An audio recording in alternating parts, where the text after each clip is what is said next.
Hi అందరికీ, ఈరోజు మనం చేసుకోబోయే రెసిపీ ట్రెడిషనల్ మునక్కాడ కందిపప్పు. ఇది చాలా సింపుల్గా ఉంటుంది అండ్ చాలా టేస్టీగా కూడా ఉంటుంది. దీనికి కావాల్సిన ఇంగ్రీడియంట్స్: 1 కప్ కందిపప్పు, 2 మునక్కాడలు కట్ చేసి పెట్టుకోవాలి, 3 టొమాటోస్, 1 ఉల్లిగడ్డ, 3 పచ్చిమిర్చిలు, 1 చిన్న సైజ్ కప్ చింతపండు రసం, 2 ఎండుమిర్చి, ఆవాలు, జీలకర్ర 1 టేబుల్ స్పూన్, అల్లం వెల్లుల్లి పేస్ట్ 1 టేబుల్ స్పూన్, పసుపు 1/2 టేబుల్ స్పూన్, సాల్ట్ తగినంత, కారం 2 టేబుల్ స్పూన్, 2 రెబ్బల కరివేపాకు, సగం కొత్తిమీర. ఇప్పుడు తయారు చేసుకునే విధానం చూద్దాం. ముందుగా స్టవ్ వెలిగించి ప్యాన్ పెట్టుకొని 4 టేబుల్ స్పూన్స్ ఆయిల్ వేసుకోవాలి. నూనె వేడయ్యాక ఆవాలు, జీలకర్ర, ఎండుమిర్చి వేసి అవి చిటపటలాడుతుంటే మనం కట్ చేసి పెట్టుకున్న మునక్కాడలు వేసుకోవాలి.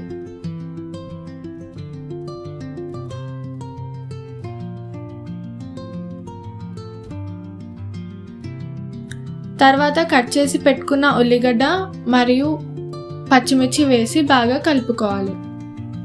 కొంచెం సాల్ట్ వేసి మిక్స్ చేసుకున్నాక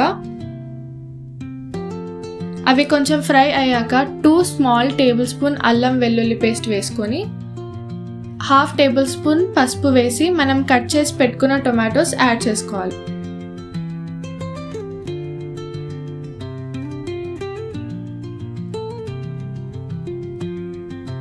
ఇప్పుడు 2 టేబుల్ స్పూన్ కారం అండ్ 1 టేబుల్ స్పూన్ సాల్ట్ వేసి అన్నీ బాగా మిక్స్ చేసుకోవాలి.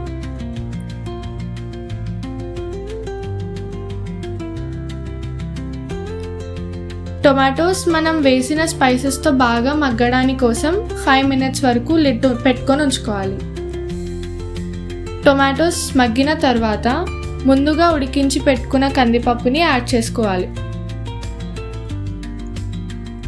పప్పు వేసిన తర్వాత బాగా మిక్స్ చేసి 2 minutes వరకు లో ఫ్లేమ్లో ఉంచుకోవాలి.